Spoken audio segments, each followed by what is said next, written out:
अब हम अपने टॉपिक की तरफ आते हैं कि भाई ये गंदम ऊपर जाएगी या नीचे आएगी, सीधी सी बात है।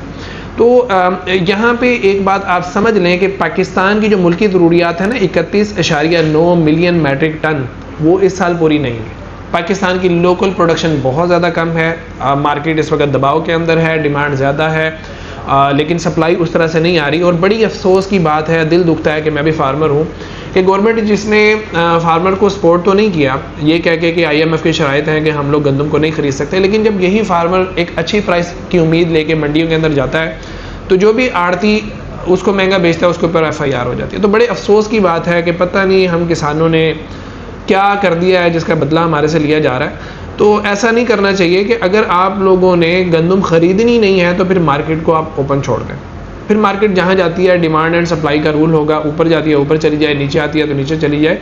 अगर गरीब के लिए रोटी सस्ती करनी है तो यकीन करें कि इस वक्त फार्मर सबसे ज़्यादा गरीब हो चुका है कि जो DAP का बैग इसको 12-13 हज़ार का मिलता था, आज वो 17,000 रुपये का भी नहीं मिल रहा।